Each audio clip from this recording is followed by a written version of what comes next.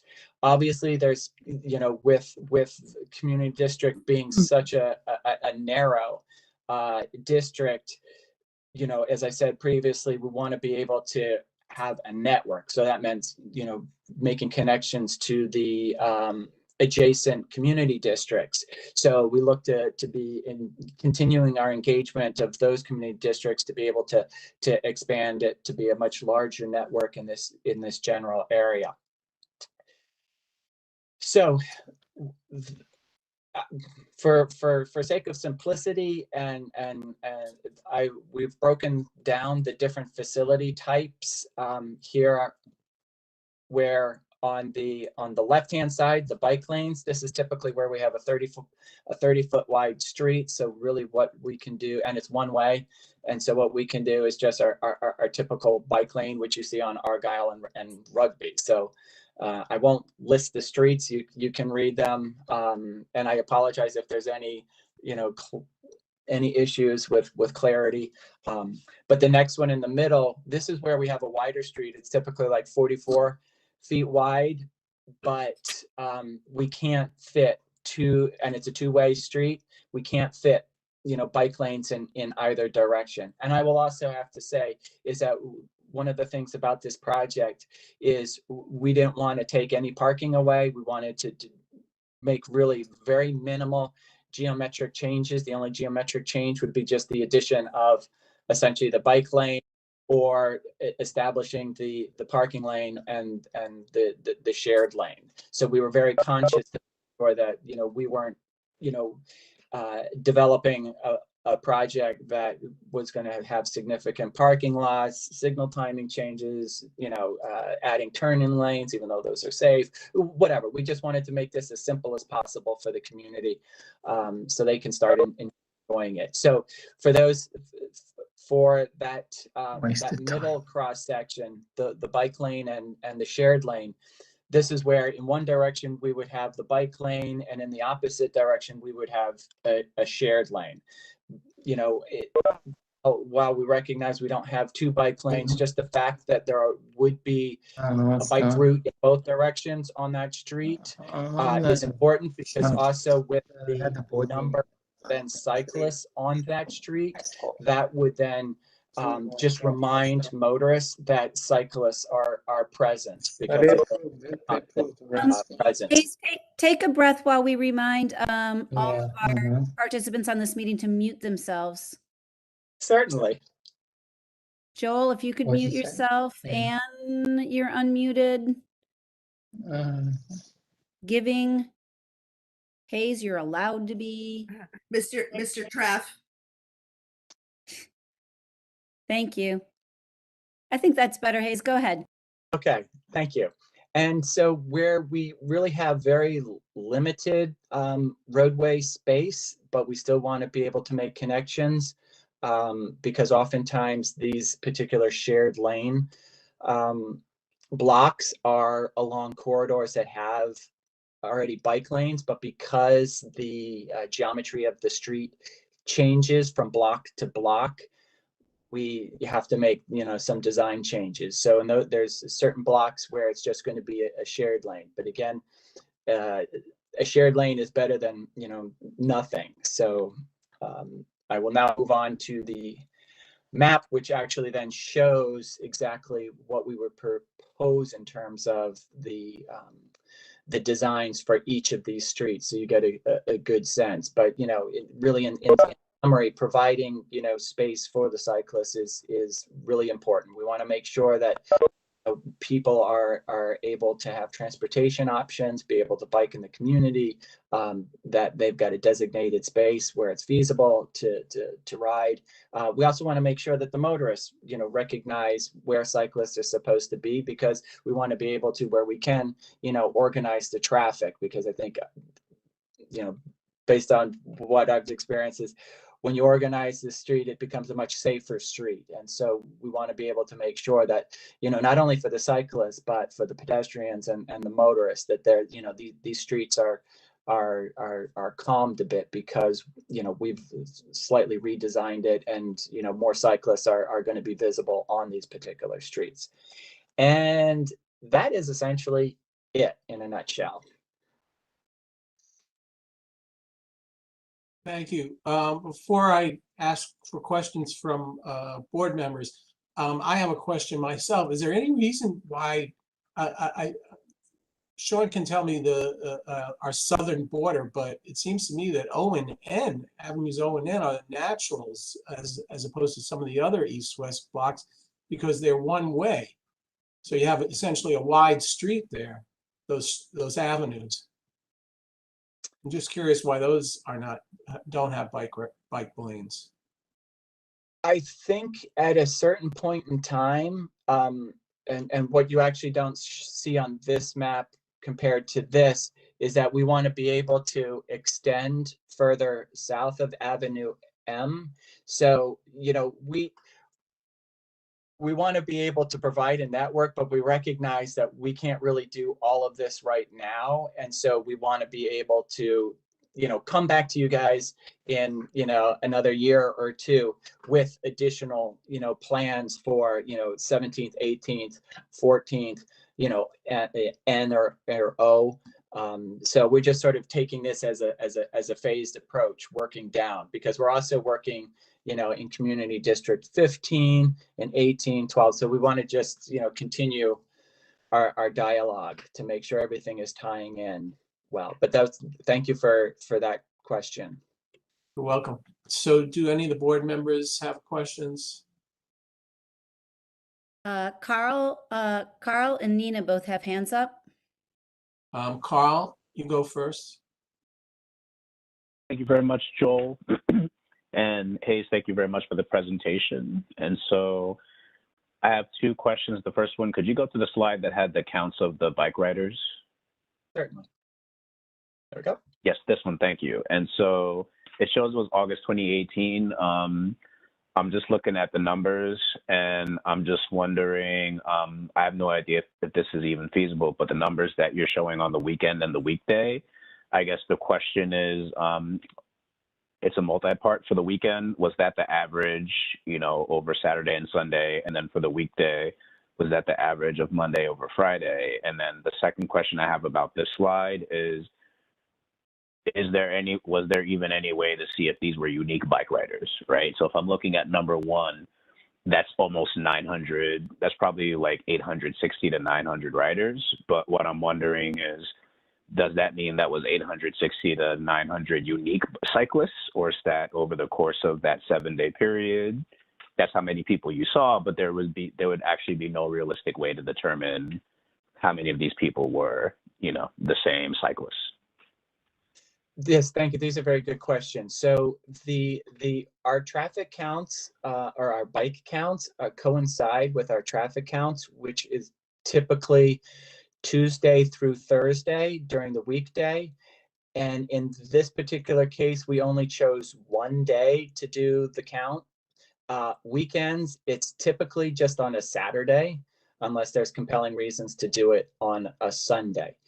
In regards to the unique riders, just like our traffic counts, we have enumerators that go out to count the cyclists, even though we're getting a little bit more sophisticated with counting machines.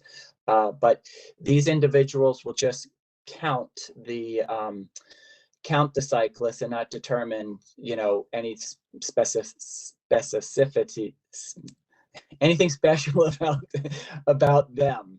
Just like, you know, we have what was called classification counts. You're probably familiar with that, where for vehicles, we'll identify whether it's a taxi, a passenger vehicle, a truck, what size truck, and so forth. For cycling, it's just, you know, straight volume. Just like if we were to do a traffic count as well. It's just like if you put a tube in the road, you're just counting the vehicles going across it. You don't know what type of classification it is. But good questions. Thank you. Gotcha. Thank you very much for that, Hayes. And then the second question I have, could you go to the next slide? I think it was the one that showed, what was the one you had, like the three kind of diagrams of the proposed bike lane iterations? Yes, this one. Yeah, and so looking at the second and the third one that have Cortelyou, so I understand these are like proposals and potentials, right? The question I have for you is specifically about Cortelyou, just because, you know, Cortelyou is narrow, and then once you get by the queue, all it takes is one delivery truck or a double parker, and then the B103 is backed up on either side. And so the question I have for you is looking at the second and the third lanes, if a bike lane were to be implemented in Cortelyou, then what would that mean, you know, for the delivery trucks? And then I'm also wondering what that would mean for, I guess, enforcement or lack thereof for double parking. Right, that's another very good question. I think we've, you know, you've been able to see this, you know, not specifically in Community District 14, but in places like Park Slope, Sunset Park, where we have, you know, either a shared lane or a bike lane, and you know, it gets parked up. Probably fairly similar. I mean, I think Fifth Avenue in Park Slope or 7th Avenue in Park Slope. Those are like unfortunately, those are the two closest to your community board, so I'm referencing those. Just in case you want to take a look. But, you know, there are those times where they, you know, those are commercial corridors and you get the delivery trucks, and they, you know, the delivery truck drivers are becoming a little bit more conscious, I also think, because of the tickets that they're receiving, but, you know, not blocking the bike lane, but that does mean that they're blocking the travel lane. And that does mean that any vehicle has to go around it. That would actually be just the case too if there was no bike lane there. They would obviously, they'd have 5 feet to work with, but they're still forcing everybody, you know, in the opposing lane of traffic to get around. And you know, that's the unfortunate thing about transportation in the city. There's just so many demands, and you know, obviously commerce has to continue, so trucks need to be on the road. They need to make those deliveries. You have the commercial cyclists who are then making deliveries, you know, by bike, and then everybody else who's traveling around. So you know, it is definitely a tough situation, but you know, this is where then, you know, enforcement, you know, comes along to be able to you know, it's enforcement and education, just to make sure that people are, you know, following, you know, the laws, you know, where they can. All right, Joel, we have a lot of members Thank you of the for that, Hayes. we have a lot of members of the board with their hands up, so I'm gonna kind of just go in order of how you're listed, because I wasn't keeping track of timing. And then there are members of the public. And Joel, just to defer to you, do you want, as is usually customary, our board members to ask their questions first and then members of the public? Okay. Yeah. So the next person with her hand up was Nina Subgear, and then Michelle Brunson. Thank you, and thank you, Mr. Lord, for being here. Love the rock over by Prospect Park. Thank you for that.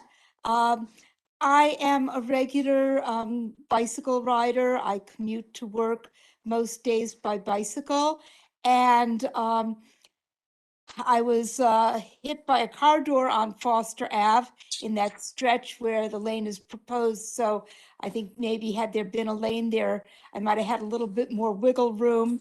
So I think that getting bike lanes on that particular section is really important. The big concern that I have is that when, if I read the map correctly, the proposed bike lane on Foster Ave will go up, let's see, I believe it's east, up to Bedford Avenue. Is that correct? Correct. So my big concern there is that that is an extremely difficult intersection. And you know, it's difficult enough if you're walking or anything else, but if you're on a bicycle, there's even continuing through onto Foster Ave or trying to make that turn onto Bedford. is really complicated because of the way traffic is going. And I'm just wondering if the DOT has looked at that situation and if there's any consideration possibly for some changes in the traffic signaling so that bicycle riders can make that that move onto Bedford. I mean, currently I actually turn at Ocean Avenue and pick up Newkirk, which is a little, and that little couple block stretch isn't so bad just because it avoids the issues with that intersection of Bedford, Flatbush Ave and Foster Avenues. Thank you. And thank you for your input. You know, I'll actually take a look again. I've you know, biked all these routes, so I know the conditions and so forth. So since you flagged that particular intersection, I'll see, you know, if what can be done, if anything, to improve that condition for cyclists to go through. Nina, you're talking about turning north. You're heading east and then turning north. Is that right? That is correct.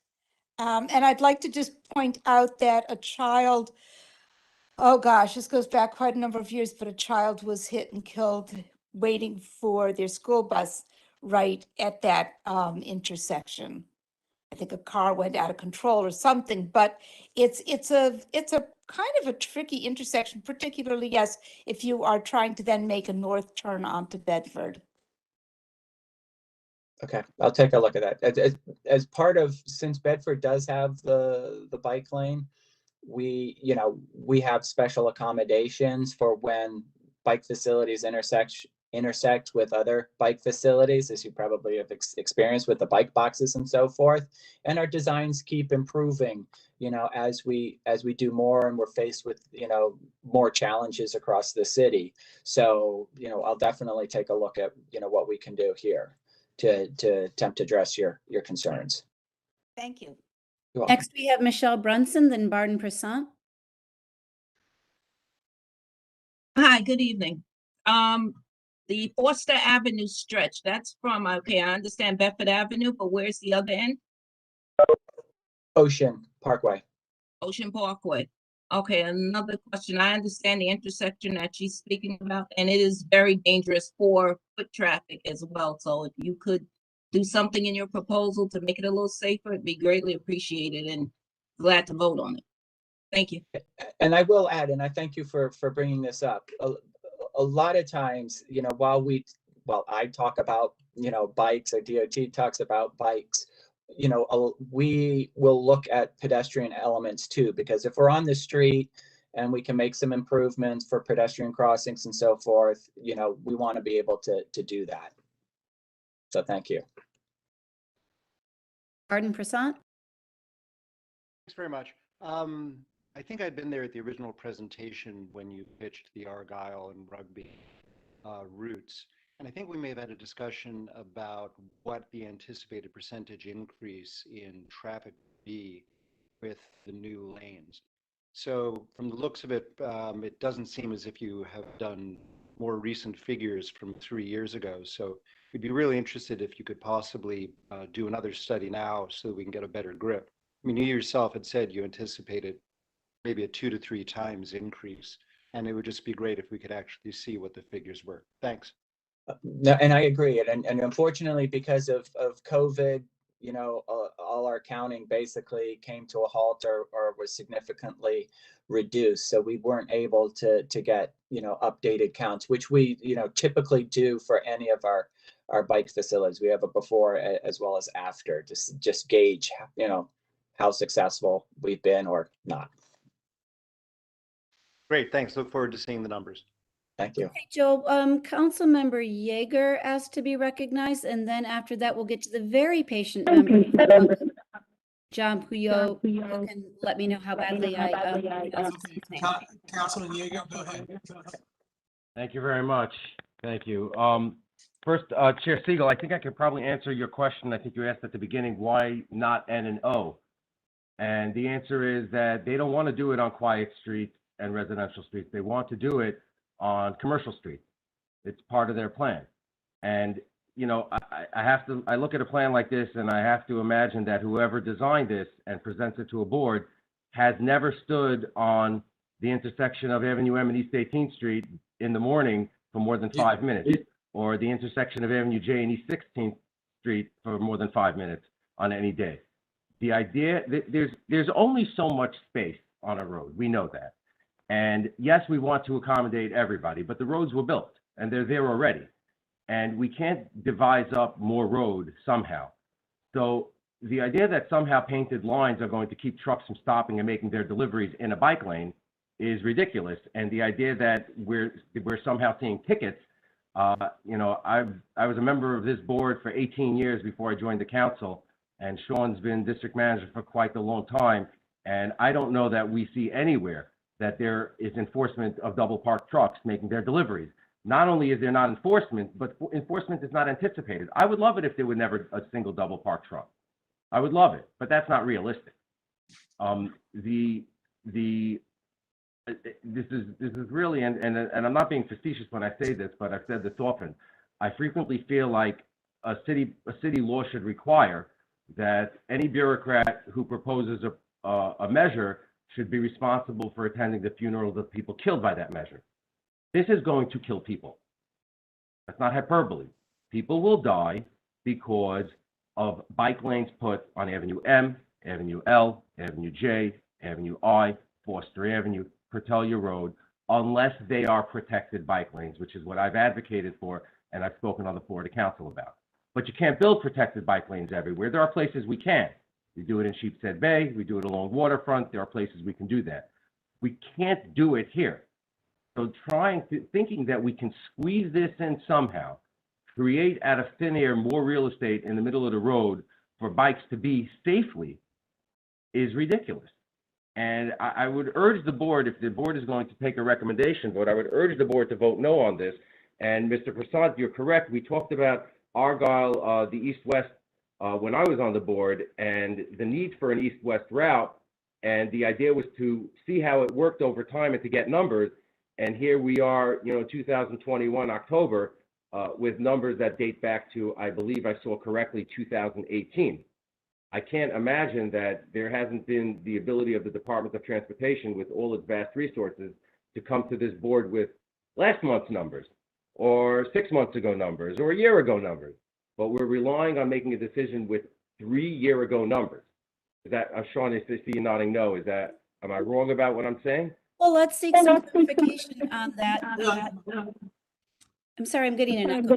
But I think that this is a preliminary plan and DOT is seeking input on it. I believe that DOT, as a policy, doesn't require community board support on bike lanes like they used to. I know you like to have it, but you would move forward with a plan that the department determined to be feasible, reasonable. But I think that we're in the very early stage. And since this does spill over into our neighboring districts, I thought that this was more of an input meeting and that DOT would come back after presenting to our neighboring districts and after absorbing this input, perhaps rejiggering things.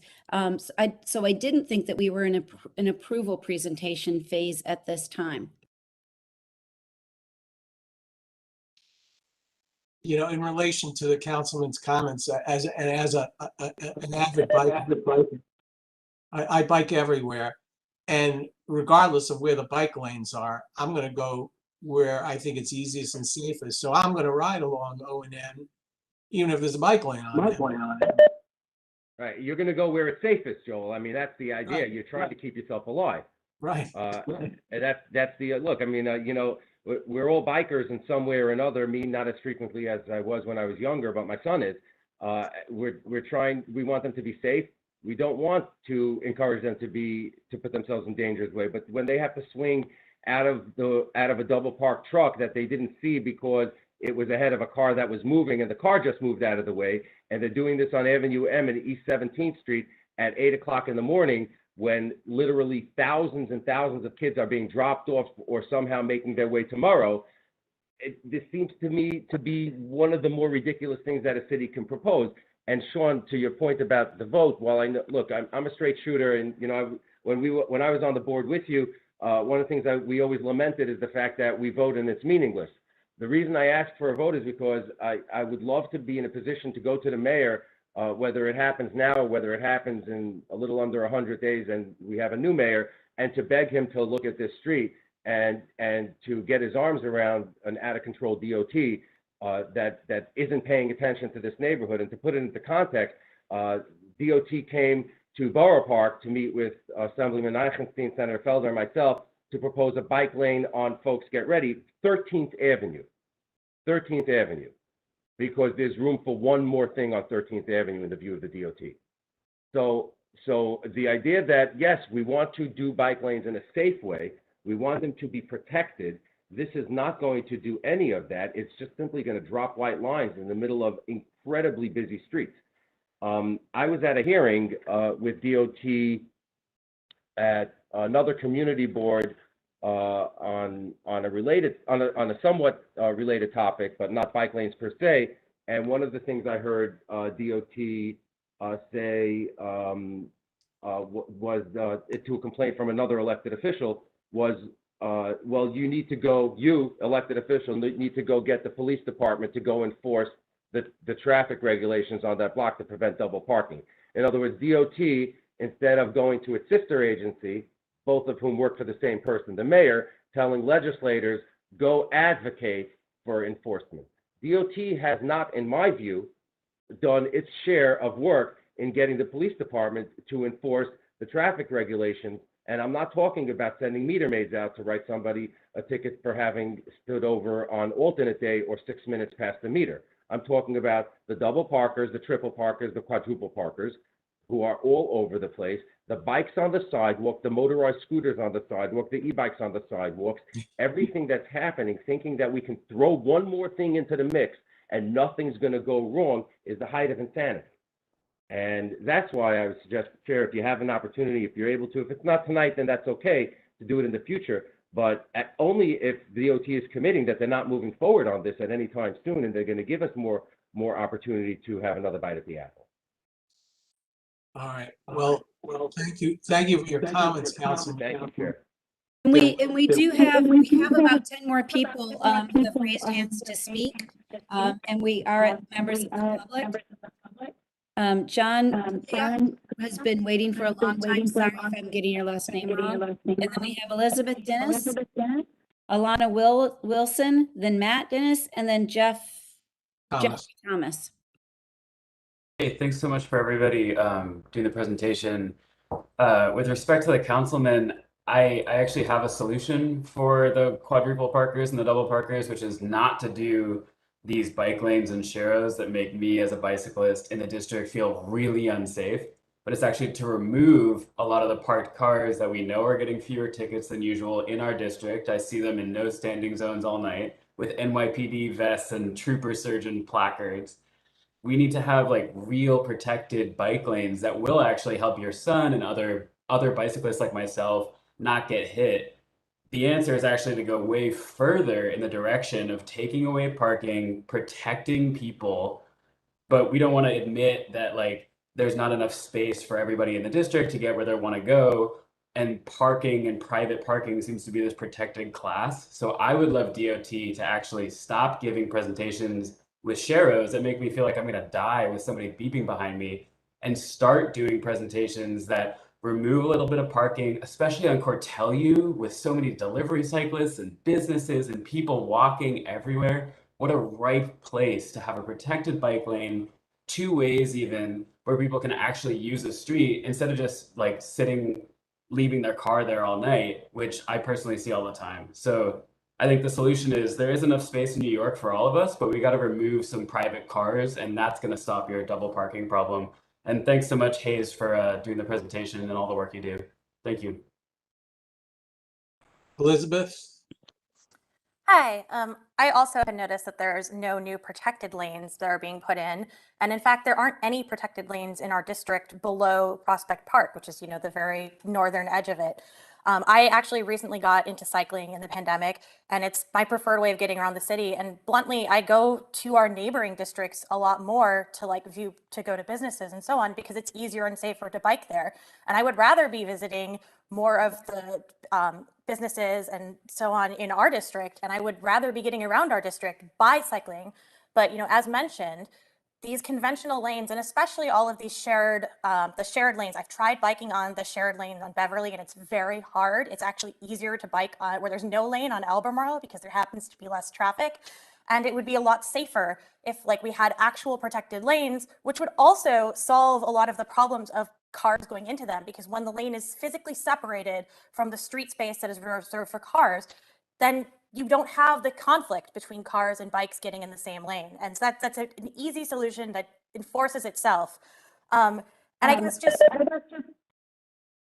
and then to just to finish it off, I know other people who still don't bike in this district because they don't find it safe as it is. And I'm just kind of getting over that and getting ready to do that. And I've been biking for a few months now.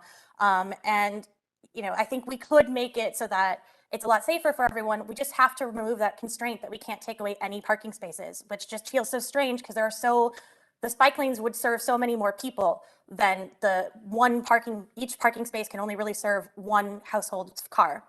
Thank you so much for the time. Thank you, Elizabeth. Alana Wilson. Hi, thank you. I am also a person who rides a bike to meet some of my transportation needs in the district, and the Sharrows on Beverly don't at all meet my needs in terms of feeling safe. I don't, if I ride on Beverly, I ride on the sidewalk, because I've had enough really terrifying experiences with cars that just have no regard for a rather fragile human, that doesn't have a ton of metal around them. And so I think when I look at this map, I really appreciate the work that went into it, but I would love to see a vision for a low stress network, as a network where an 8-year-old and an 80-year-old can ride a bicycle and not fear for their lives, and where you would let your 8-year-old child go and ride a bicycle with, alone. That is what we need. And I think managed parking, a very comprehensive and symbiotic plan that also includes managing parking and allowing some parking to be removed to create this safe space for others, very sustainable, very active street users who really have very little external impact on our community. I would love to see that. And if the intersections are the most lethal locations and places where most of the serious injuries happen. And so attention to intersections is going to be really important here for a safe, low stress network. Thank you. Thank you, Alana. Matt Denny's. Yeah. Thank you for this presentation, and I'm glad to see that DOT is looking at the bike network as a connected network and not just kind of individual paths, because that makes a big difference.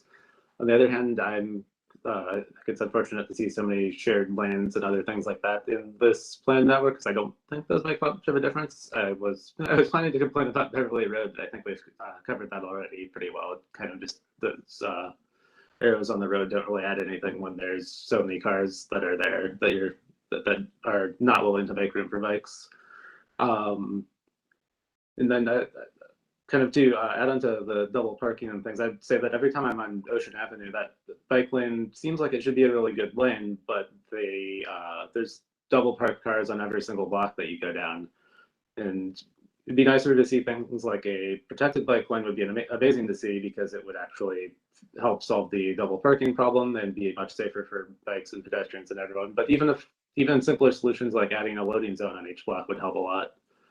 And kind of overall, it's a little disappointing to see a presentation like this and that is so focused on no parking loss whatsoever, because it's just it's a rather small percentage of the people who live in the district who even have a car, and most of us do most of our getting around on foot, on buses, and the subway, and by biking. And pedestrians and bikers have been dying a lot in this district, and it doesn't seem worthwhile to protect every single parking spot that's just providing some free car storage as a trade-off for that. Thank you. Thank you.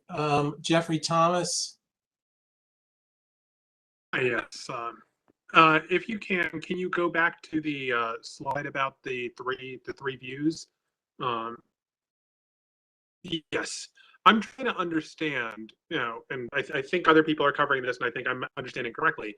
But if you're looking at the right side of the shared lane or the pure shared lane, it's not really clear to me what the advantage to me as a bicyclist is, in that I'm still sharing space with the cars. I'm curious, sort of a direct question, if it's possible, I think some people mentioned this, to put the bike lane on the outside and protect the bike lane with the parking lane, which would make it a lot safer. Has that been considered? Right now, we were just focusing on sort of the low impact lanes. We would have to look at the geometry to figure out, because we typically need in a one-way direction about 7 feet before the parking lane. So, you can start doing the math there. But yeah, so we honestly, we didn't look at protected bike lanes because we wanted to at least start establishing the network to fill the current need, and then be able to, go back to the community as we do in a lot of places. As many of the cyclists know, we upgrade our bike facilities, fairly, when we can. So, this provides the opportunity to lay the groundwork, and then the next iteration could be protected, bike lanes as we go into a little bit more engineering, and doing much more analysis, which, obviously does take quite a long period of time when, simply putting in bike lanes. And I do appreciate everybody's commentary about shared lanes, effectiveness, and so forth. It's the one tool that. Yeah, so go ahead. Thank you. Sorry, you can finish. Well, I was just going to say it's the one tool that we currently have that we're employing is to be able to make connections. As I said, there are certain blocks where it's just too narrow, so we have to put in a shared lane. Again, if we wanted to just sort of, I'll call it, be able to do things as smoothly as possible without having to do, vehicle removal, parking removal, and so forth. But I think if you've started to see some of our designs, we're starting to do greenback sharrows. So we just started to introduce them on Broadway, it's Lower Broadway, so by Bowling Green. So it's basically it's a sharrow with a green border around it, and that way it pops out a lot more. So while we recognize people's concerns about the shared lane design, we are looking at ways to improve it. And maybe at some point in time we'll return to that particular corridor and say, this is what we can now do based on the tools and the tools that right. So I understand it, and I appreciate it. I do, and I want to reiterate, I appreciate the work that's going into this, but I have to say, especially on Cortelyou, I don't think I would feel safer.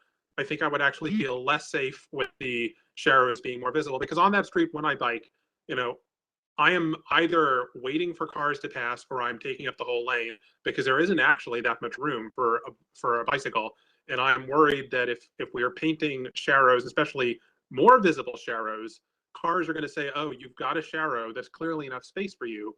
If you're saying there's not enough room for a protected bike lane because there isn't space, I think that goes back to, I think, what everybody is recognizing here, which is there's only so much room on the streets. I absolutely think we should have improved bike infrastructure. I'm very glad DOT is looking into this and connecting the network, but I think something has to budge, and I think that's got to be, we need to start looking at removing parking. We need to start looking at physical protection. I think going to the point about people are going to die, and there's no enforcement of double parking, the way you're going to do that, if the police department is not acting, is by physically arranging the street so that people cannot double park in the places you want to double park, so that those options just aren't available to them. And I think, as a cyclist, I'm not convinced this plan will make me feel much safer, and I'm a little worried about it. I do appreciate the bike, Thank you very separated bike. much. Thank you, Jeffrey. We really need to move toward the end here. Glenn, you've been waiting a long time. And yeah, I just want to read off. There's a lot of people who'd left their hands up. If you've asked your question, please take them down just to make sure. But I think what we have is Glenn Woolen and then Musa Hassan from the public and Ann Godet. Ann, right. Thank you. I have a couple of comments. First one has to do with your 3-year-old information and your assumption that the numbers are up since then. And of course, since it's an assumption, we have no way of knowing if that's true, which I don't like. I don't like making presentations, making crazy assumptions. Now, I'd like to make another point and start off a little tangentially. One thing we know is that more people get hurt crossing in crosswalks than jaywalking. Because when they're jaywalking in the middle of a street, they know they're doing something dangerous and they pay more attention. A lot of people step off a curb in a crosswalk with their phone or whatever and end up getting hurt. Well, I'm applying that same type of psychology to what you're proposing.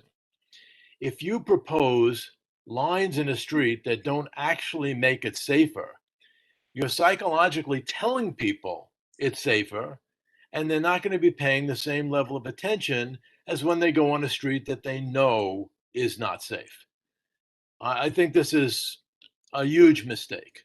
I agree with Councilman Yeager to a very large degree that unless you can actually make it safer, just putting some lines in a very narrow street is not at all helpful. Thank you. Thanks, Glenn. Musa? Hi, everyone. My name is Musa. I live in Flatbush for a few years. I was also born in Brooklyn. Thanks for having us here. I had a question for the DOT official. It kind of relates to, I think, what Jeffrey was talking about, but it's slightly different. In the case of these 30 feet and then the 44 feet roads, that's the bike lane all the way to the left and then to the center. When it comes to the 5-foot bike lanes, were any of these roads, do you think it would be possible for any of these roads to have the official bike lane right next to the sidewalk and maintain parking more in the center of the road like they're doing in some places in Manhattan? Yeah, they're also, I think, doing some version of it on Parkside right now, and there's some stuff of it in Park Slope. But the reason why I ask is just because that's basically just a paint job. It uses parking as protection, and so you're not building walls and stuff, which is more complicated. Has the DOT considered that? Again, this sort of goes back to the previous statement about having just established a network now and then looking to upgrade it, possibly at a future date, just so that we can get, the network in, have people start riding and start moving, start looking at what design challenges are to start putting in protected bike lanes, because they're clearly, we've already talked about it, the parking removal. There's other geometric things that we have to take into consideration. Maybe also there's signal timing changes that we have to make. So there's a lot of other things that need to be considered, which certainly DOT is always willing to do, and we've demonstrated that, pretty considerably throughout the years. But I think at this point in time, it's more prudent to have this conversation and be able to work on the network that we're proposing. And these are great ideas. So, you're providing me with additional, feedback so that, in the future we can start looking at, well, what can we do on, this particular street? And I'm now looking at the bike lane, shared lane scenario. As I said previously, we typically need 7 feet for the bike lane. So in reality, only one, if you were to look at the cross section, and unless you take out a significant amount of parking, you would probably only be able to do it on one side of the street. And the one thing that I also, didn't mention, but this is a good opportunity to do so, is that a lot of the routes, and that's why you see so much of a network, is that they are on, one-way streets. And so we always like to have a pair. In this particular instances where we have two-way streets, this gives us the opportunity to do a pair on, that particular street. And now you've also got options. So to people's point, certain times of the day, traffic can be, a real problem. But now you have another bike facility on the adjacent street that, as the young lady was pointing out, she was biking to other places just because they had the network. This just gives everybody that option to be able to go over there. And I do appreciate the comment about the, all ages, all abilities, about identifying, the streets that are sort of more quiet residential. Obviously, in that community district, a lot of the streets are just busy streets, and there's no getting around it. There's a lot of population that's moving around by car, coming there, and so forth. So it's like, there certainly are some streets, but it's not all over the place where that's a little bit easier. And that's the one reason why we have bike boulevards that we're starting to introduce too, so that we start cutting off traffic. We make it slower, so there's less traffic on these particular streets. And now the cyclists pretty much have the right of way. Thank you for your Ann, you've been waiting a long time, Ann. Go. Thank you very much, Joel.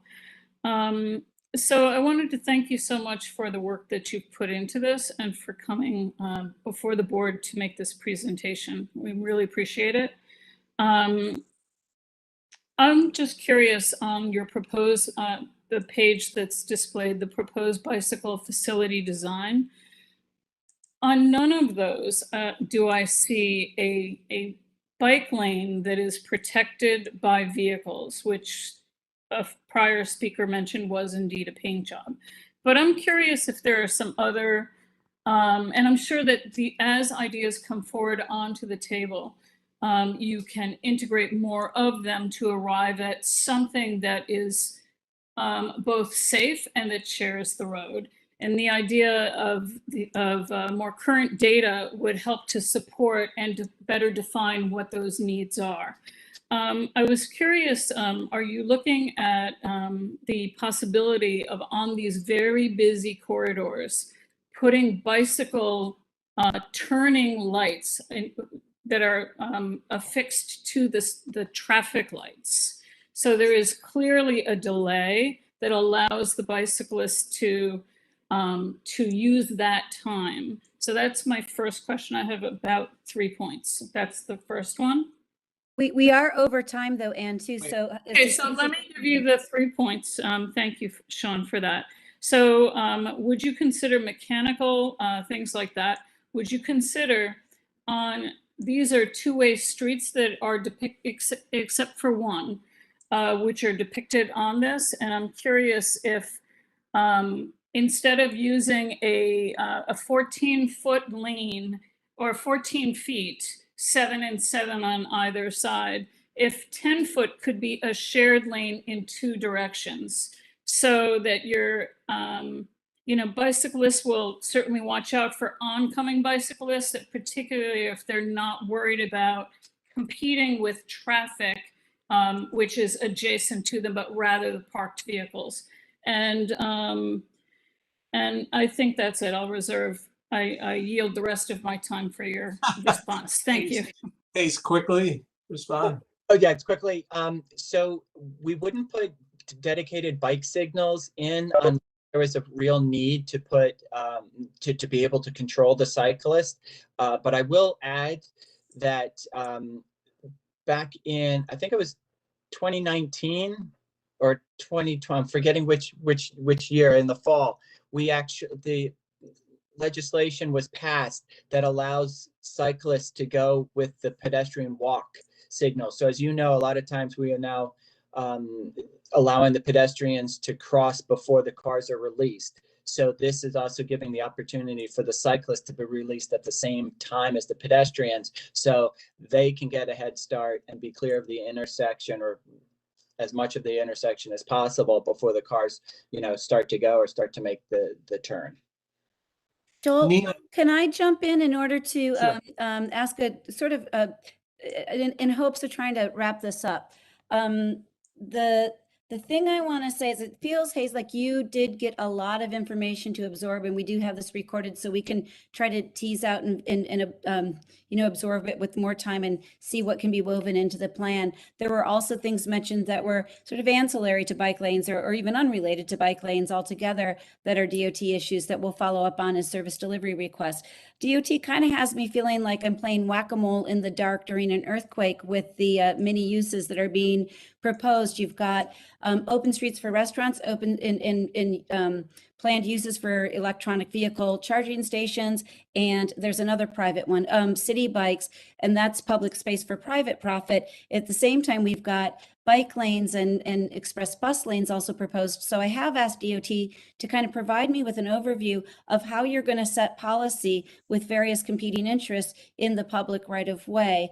And Commissioner Bray said they would, try to tease that out for us. At the same time, this is a plan that does cross over into neighboring districts. So I'll be interested in hearing how it's received in our neighboring districts. And so I wonder if, and you've done this for us so graciously before, if we can take all of this into account and bring it back with a follow-up presentation as you attempt to move the plan forward. Right, and thank you for your comment, Sean. I will say that with